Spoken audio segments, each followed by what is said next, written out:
Ladies and gentlemen, today, I invite you to take off your rose-colored SpaceX helmet and ask yourself the question when one seems brave enough to ask.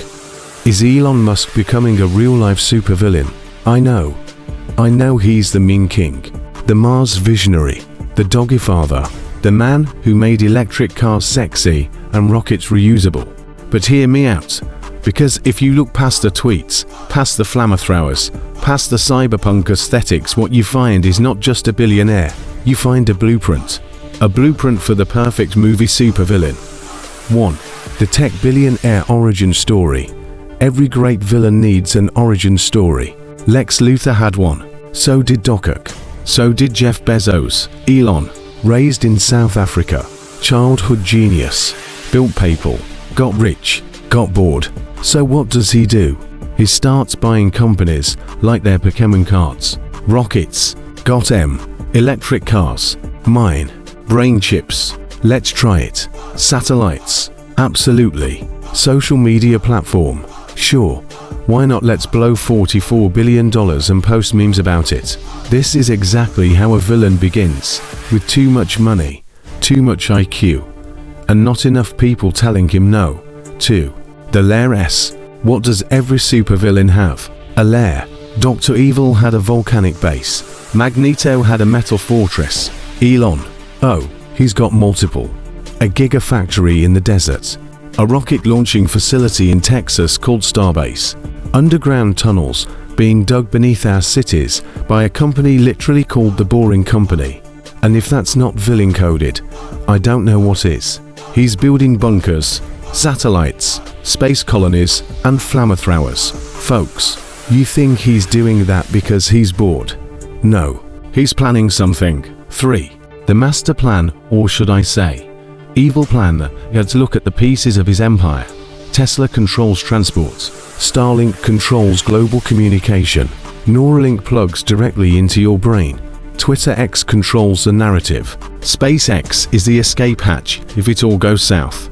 This man is 5 infinity stones away from controlling the planet. It's like he read the villain playbook and said, why not do them all? If this were a movie, he'd already be giving a TED Talk titled, Why You Should Let Me Control the Internet, Transportation, and Your Brain. And we'd all be clapping. 4. The rebrand. In 2023, he rebranded Twitter to X. Not X as in exciting, X as in unknown variable, secret project, shadow corporation. That's straight out of the Spectre playbook from James Bond.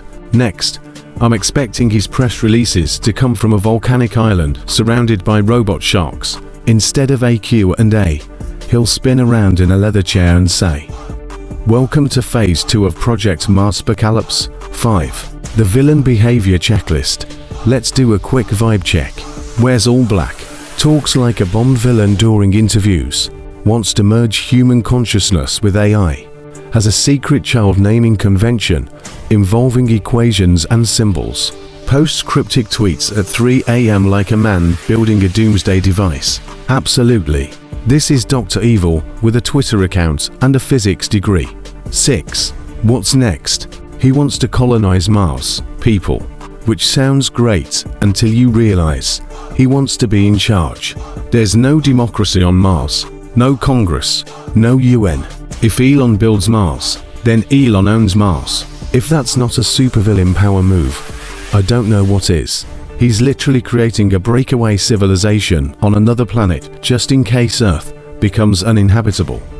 Probably due to problems caused by other billionaires. And who gets to go to Mars? Probably not you.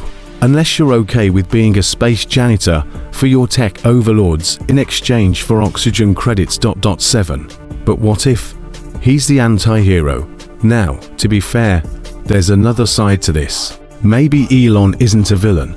Maybe he's Tony Stark, an eccentric genius trying to save the world before the world destroys itself. Maybe the satellites are for global communication, not surveillance. Maybe the brain chips are for healing, not hacking.